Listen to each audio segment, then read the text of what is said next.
മലയാള സിനിമയിൽ നിന്നും മോശം അനുഭവമുണ്ടായെന്ന വെളിപ്പെടുത്തലുമായി നടി ചാർമിള. സംവിധായകൻ ഹരിഹരൻ അഡ്ജസ്റ്റ്മെന്റിന് തയ്യാറാണോ എന്ന് ചോദിച്ചെന്നും നിർമ്മാതാവ് MP മോഹനനും സുഹൃത്തുക്കളും പീഡിപ്പിക്കാൻ ശ്രമിച്ചെന്നും നടി വെളിപ്പെടുത്തി. അർജുനൻ പിള്ളയും 5 മക്കളും എന്ന സിനിമയ്ക്കിടെ കൂട്ടബലാത്സംഗത്തിന് ശ്രമമുണ്ടായെന്നും നടി വെളിപ്പെടുത്തി. The thing is, Hema committee, I welcome it. Okay, because അത് വെച്ച് കഴിഞ്ഞാൽ ഇപ്പോ നിറയെ നടിമാർ ഇങ്ങനെ ചിക്കിക്കൊണ്ടിരിക്കുക.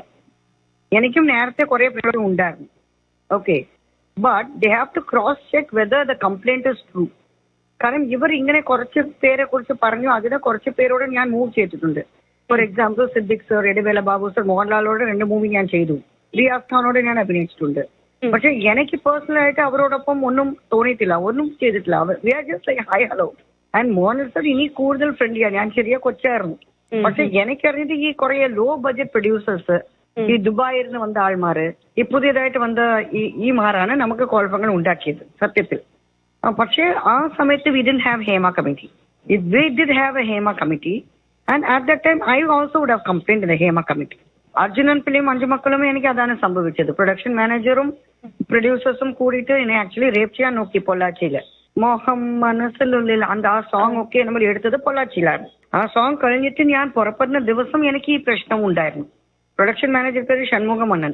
പക്ഷെ പുള്ളി ഇപ്പൊ മരണപ്പെട്ടു പോയി. പ്രൊഡ്യൂസറും അവർ ആൾമാർ ഇരുന്ന് വെള്ളം അടിച്ചിട്ട് പുറപ്പെടുമ്പോൾ നമ്മൾ ഒരു ഡീസെന്റ് ആയിട്ട് പറഞ്ഞിട്ട് പോകുമല്ലോ, ഓക്കെ സാർ പുറപ്പെട്ടു എന്ന് പറയാൻ പോകില്ലേ. അപ്പൊ ഞാൻ എന്റെ അസിസ്റ്റൻസ് 2 പേരും കൂടിയിട്ട് അവരുടെ മുറിയിലേക്ക് ചെന്നു. അപ്പൊ അവരും ഒരു സുഹൃത്തുക്കളും ഫുള്ള് വെള്ളം അടിച്ചു കൊണ്ടിരുന്നു. ഇങ്ങനെയായിരുന്നു അതിന്റെ മേഖല. പിന്നെ എന്നെ ലേഡി അസിസ്റ്റന്റിനെ സാരി ഊരാൻ നോക്കി, എന്റെ മെയിൽ അസിസ്റ്റന്റിനെ അടിച്ചു, എന്റെ പുറകെ വന്നു. ഞാൻ പുറത്തെ ഓടിപ്പോയിട്ട് പിരിച്ച് കുറച്ച് ആട്ടോക്കാരൊക്കെ കൊണ്ടുവന്നിട്ട്, പിന്നെ മറ്റേ റിസപ്ഷനിസ്റ്റും അവർക്ക് സപ്പോർട്ട്. അപ്പൊ പിന്നെ ഞാൻ വെച്ച് കഴിഞ്ഞാല് എന്റെ അച്ഛന് മറ്റേ കലനീരുടെ ഫ്രണ്ടാണ്, ചീഫ് മിനിസ്റ്റർ. അപ്പൊ അവരെ അച്ഛൻ വിളിച്ചിട്ട് മോൾക്ക് ഇങ്ങനെ സംഭവിച്ചു. പിന്നെ എല്ലാ പോലീസുകാരും വന്നു അവരെ അകത്താക്കി. പക്ഷെ തെറ്റൊരുകാരിയായിട്ട് ഞാൻ മാറി അവിടെ. എനിക്ക് കുറെ മലയാളം മൂവീസ് നഷ്ടപ്പെട്ടത് കാരണം കുറെ പേര് എന്നോട് അഡ്ജസ്റ്റ്മെന്റ് ചോദിച്ചത് കൊണ്ടാണ്. അല്ലെങ്കിൽ ഞാൻ മലയാളത്തിൽ കുറവായത് എന്റെ പേയ്മെന്റും മൂവീസും ആയ ബിക്കോസ് ഓഫ് ദിസ് അഡ്ജസ്റ്റ്മെന്റ്. കൂടുതൽ തമിഴ്, തെലുഗു, മലയാളം, കന്നഡം 4 ലാംഗ്വേജിൽ ഞാൻ അഭിനയിച്ചു. ഇത് കൂടുതൽ ഉള്ളത് മലയാളത്തിൽ മാത്രമാണ് ഞാൻ കണ്ടത്. I am talking about the new producers, directors are coming from Dubai.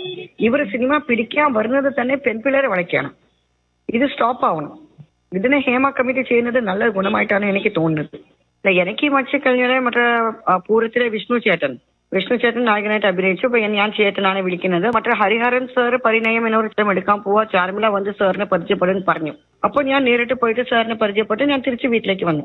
പിന്നെ ഇവര് വിഷ്ണു ചേട്ടനോട് ഇവർ ചോദിച്ചതാണ് ചാർമിള അഡ്ജസ്റ്റ്മെന്റിലേക്ക് വരുമോ. പിന്നെ ചേട്ടൻ എന്നോട് ചോദിച്ചപ്പോൾ ഞാൻ വരില്ലാന്ന് പറഞ്ഞു. സോ അപ്പൊ ഇത് കൊണ്ട് എനിക്ക് ആ സിനിമ നഷ്ടപ്പെട്ടു.